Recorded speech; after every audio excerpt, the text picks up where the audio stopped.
안녕하세요, 효아예요. 오늘 제가 소개할 책은 유명한 추리소설 중 하나인 명탐정 셜록 홈스예요. 여러분, 추리소설 좋아하세요? 이 책은 아빠가 추천해주셔서 읽은 책인데 추리소설을 읽으면 재미도 있지만 주인공 홈스와 함께 사건을 해결해가면서 추리력과 논리력을 기를 수 있다고 해서 아빠께서 추천해주셨어요. 이 책에는 두 가지 사건이 나오는데 첫 번째 사건은 너도밤나무 저택의 비밀이라는 사건이었어요. 간단한 줄거리 내용은 바이올릿 헌터라는 사람이 가정교사 일을 맡고 있었는데 주인집이 미국으로 이사가는 바람에 일자리를 잃었어요.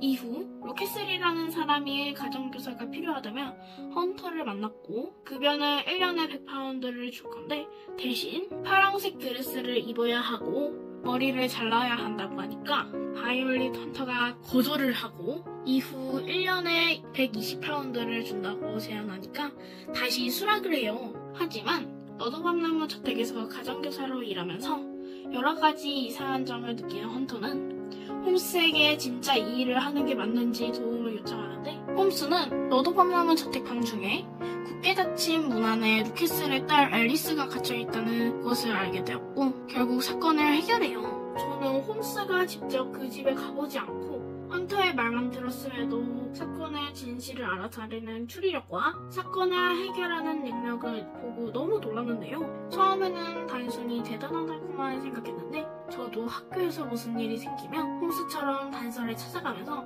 문제를 해결해보고 싶다는 생각이 들었어요. 두 번째 사건은 거위와 푸른 보석이라는 사건이었는데 피터슨이라는 사람이 우연히 길에서 준 모자와 거위를 홈스에게 전해주어 홈스는 모자를 살펴보면서 주인을 찾기 시작해요. 음식의 재료인 거위는 상할 수 있기에 피터슨에게 다시 돌려주어 집에서 요리해 먹으라고 했고 피터슨 부인이 요리를 하려고 거위 배를 갈았는데 뱃속에서 푸른 보석이 나왔어요. 이 푸른 보석은 현상금이 걸려있는 도난당한 귀한 보석이었기에 너무나도 놀란 피터슨은 보석을 다시 홈스에게 갖다주면서 사건을 의뢰하는 이야기입니다. 홈스와 왓슨은 거위를 판 상점을 돌아다니며 보석을 훔친 범인을 찾아내는 수사를 하는데 사람들의 행동과 모습을 자세히 관찰해서 파악하는 홈스의 능력이 놀라웠고 작은 단서도 놓치지 않는 날카로운 추리 능력에 정말 대단하다는 생각이 들었어요. 이 책은 읽는 내내 지루할 틈이 없이 내용이 너무 재밌고 흥미로웠는데요.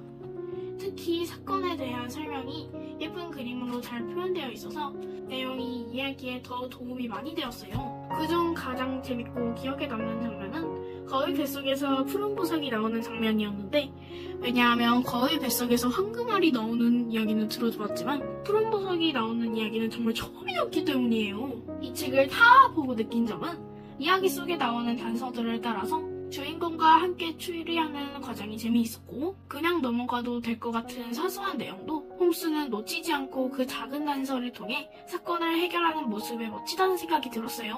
아빠는 홈스가 어떻게 사건을 추리해 나가는지 잘 생각하면서 알아보라고 얘기해 주셨는데요. 홈스는 일반 사람들과는 달리 사물을 세세하게 바라보고 생각해 나가는 것이 신기했고 이번에 읽은 책과 같은 다른 사건이 있는 추리소설 시리즈를 더 읽어보고 싶다는 생각이 들었는데 계속 읽다 보면 저도 단서를 조금씩 따라가 사건을 해결하는 추리력이 생길 수 있을 것 같고 나중에 학교에서나 친구들 사이에서 무슨 일이 생기면 저도 셜록 홈스처럼 단서를 찾아 사건을 해결해보고 싶다는 생각이 들었기 때문이에요. 추리소설을 읽은 건 처음이었는데 읽으면 읽을수록 재밌고 흥미로운 책이었어요. 여러분도 아직 추리소설을 읽어보신 적이 없다면 이 셜록 홈스 책을 꼭 읽어보세요. 그럼 다음에 또 다른 책으로 찾아올게요. 안녕.